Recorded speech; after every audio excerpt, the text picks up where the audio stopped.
This has been so inspiring today. My story is, it begins a few years ago. 2009 is kind of a common theme today. So it was 2009, and I was scared shitless. Not only were we full swing into the financial crisis, and we all remember what that felt like, consumer spending had dropped off a cliff, but even worse than that, for our company, giant companies had come in to compete in our category. So we were at that critical point. And it was a category that we had created through the invention of the flavored latte. And this is a classic scene in a cafe. And what we realized is that at the same time as there was all this struggle in the business community, our business model had matured. The category had matured, and we'd reached the far side of the S-curve. You all know the place, where you've had this stupendous growth for a number of years, and then business starts to stall, and slow growth becomes the very best you can do. So we're staring at this in the face, and some of our great new executives who just joined the company said, yeah, mature category. From this point out, 4% growth is the right target. 4%? We had just been through years of hypergrowth. In the 18 years of my tenure at the company, we'd grown on average 25% a year. Was it all over? To consider what we might do next, we looked at our history. We'd actually navigated 3 major S-curves, and they correlated with business models. How many of you were familiar with Torani from before today? Oh, I love that. Well, you probably know us from cafes or use in coffee. We actually started out a husband and wife team. Ronaldo and Isilda Torri were San Franciscans who went back to Lucca to visit family members and brought recipes back to San Francisco. And thus was born our first era, or our first business model. It was a taste of the homeland, the North Beach era for us. And it was 5 flavors like tamarindo that were oriented around the Italian-American community in North Beach. And they made the product, bottled it, distributed it. We have these beautiful old ledgers where there are entries in there like gas buggy, because it wasn't a horse buggy. So cool. Our next era was all around liqueurs and cordials. It started to appear in 1933 after Prohibition was repealed. Ronaldo and Isilda got licensed right away, started making liqueurs and cordials, but it didn't really take off until years later, and the second generation got involved in the company. We realized that we like to be where people socialize. We are all about connection. So that was the second era. Fast forward, 1981, and a retired coffee industry veteran is sitting in Cafe Trieste in North Beach. It's the oldest cafe on the West Coast. So what's that you have behind the counter? Well, that's Torani. We use it to make Italian sodas. Let me have a few bottles of that. He brought it home to Portland, Oregon. He experimented on his espresso machine, created the first flavored latte, and on a handshake, got going with Torani. But it was really slow going. We were still in the liqueur and cordial era, and nobody knew what he was talking about. 1990, our top-selling flavor was grenadine. We sold about 1,500 cases. I joined the company at the beginning of 91, and we made some really big decisions, and you can see it reflected in a leap in the number. In 91, it was over 17,000 cases of vanilla, and it took off from there. Because we made a bold choice to focus in on a whole new business. Our target was the cafe. The cafe was our customer, and they are so fun to work with. Our killer app was the vanilla latte. It's hard to imagine that over 20 years ago, nobody had heard of that. So there was a lot of education involved. And then the way we did it was to go to market with coffee roasters as our partners. They were in cafes every week. They were educating. And we could widen the circle of success by going to market with partners rather than doing it all on our own. And this worked. It was fantastic. So we worked it, we grew it, we developed it, and then it brings us back to our S-curve.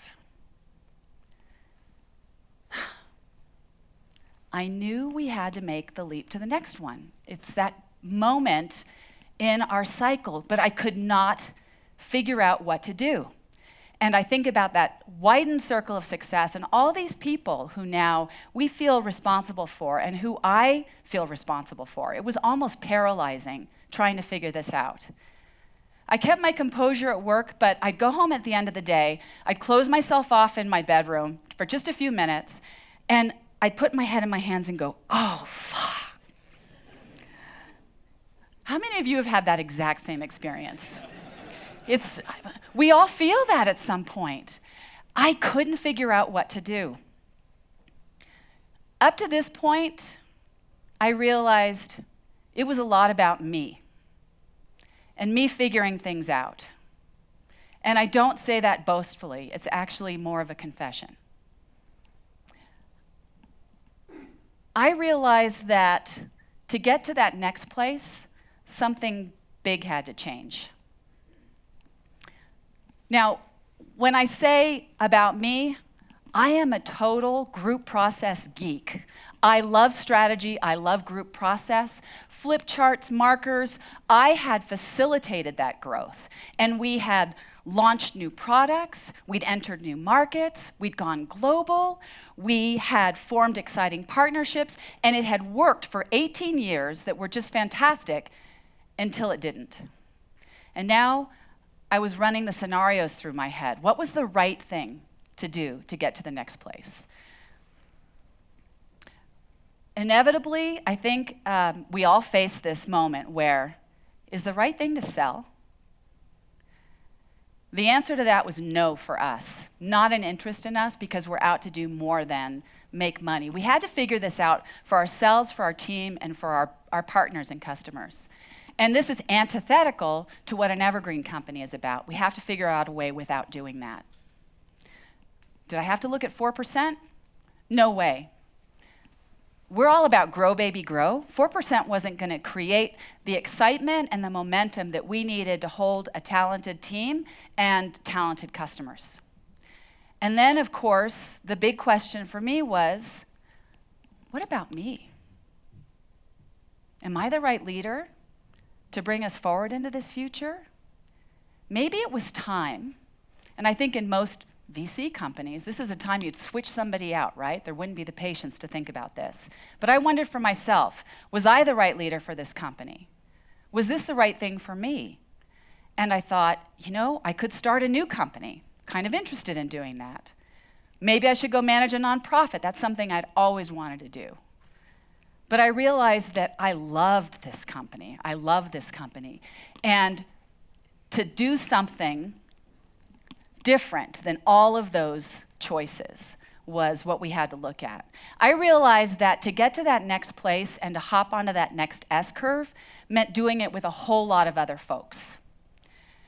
So somehow we had to stop recycling the same old ideas that we run into, stop considering the inevitable ideas, get new sources of inspiration, and somehow get innovation into our DNA. And that's what we, as an executive team, set out to do. We decided to go on a learning journey. It's what we later called it. We called it a journey at first, to focus on the topic of innovation. We were going to take the whole year to do it, so 2010. We were going to go on field trips together, host thought leaders, read and discuss books, and learn everything we could, download the ideas at the end of the year, upload them into strategy, and take action in 2011. A whole year. It's crazy, right? It is not a first instinct.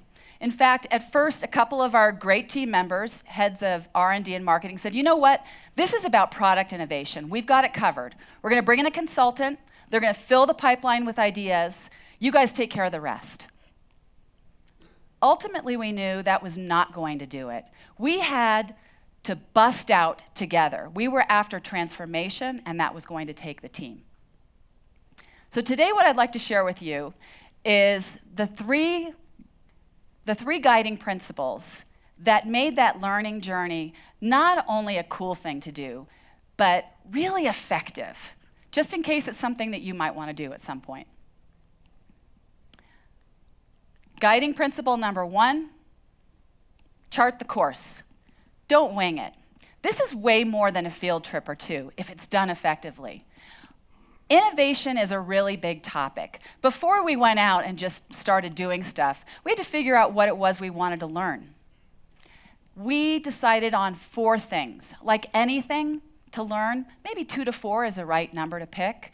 We picked things like innovation process, including product innovation process, the culture of innovation, getting closer to customers, and org structure.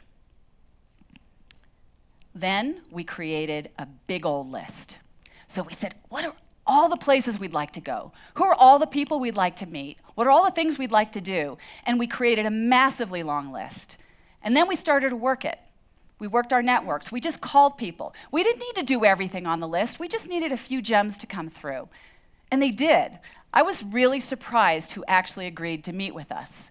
I think it's because they were intrigued by this idea of a learning journey. What are you doing? And it didn't hurt that we were really enthusiastic. And of course, we always make really fun beverages along the way. So we ended up getting to go to some really cool places and talk to some great people. Of course, then we hit the road. Of course, we went to IDEO. Robin mentioned IDEO. They are the mecca of innovation. Most of you probably know them. It was really great for our team. We learned so much from them. And then they came to visit us. We made friends along the way. It was great how much time people spent with us. What I loved about what we did is also explore the other end of the spectrum. So opposite from IDEO is a stage gate process. We read this long study about stage gate product innovation that was so boring and bureaucratic that we said, red circle line through it, that is not for us. So we started to define the parameters of what would work for our company. We made room for side trips. We went to a gathering of food trucks. Those were just starting to happen 5 or 6 years ago. That led to our launching a Torani mobile unit that traversed the country and visited cafes, and we learned so much from that. And that generated a Torani pop-up store. All of these things helped us get, and continue to help us get much closer to customers and continue to generate new ideas for us. Can you believe that a field trip to a motorcycle club actually ended up in a new product Kickstarter campaign? When you look at this, you can probably smell the leather, the motor oil, but that's another story.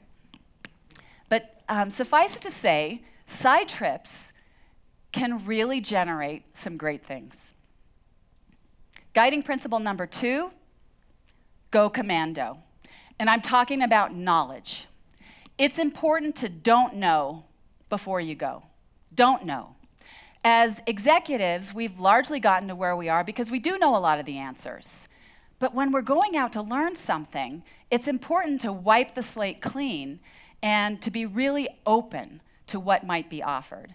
To do that, there were 3 things we really had to practice, and this was not easy. The first was to adopt not knowing as a virtue. We had to put a halo on it. And to do that really well, we had to practice asking questions, a lot of questions. It's shocking how poor we were at asking questions. We would practice, like before we went to IDEO, we said, what are all the questions we want to ask IDEO? And then we divvy them up. And it was important to do that because otherwise we would be tempted to validate what we already knew or thought was true. So this way we really kept things open. And to resist drawing conclusions too early. We were out to journey for a year. We didn't want to decide on something and say we're done. So we wanted to leave open the exploration and narrow later. There was an aha that we'd had a number of blind spots. We had to unlearn some things. We realized we'd been so focused on product innovation, we'd completely missed packaging. It's crazy when I look at that now. All of us think, how could we have missed this? There were opportunities to really change the customer experience through the packaging, and that was just as innovative. So there are always things to unlearn, and we think about that through the company. Guiding principle number 3, Transformation is a team sport. We all know that transformation comes from within, right? It's the same thing in a company.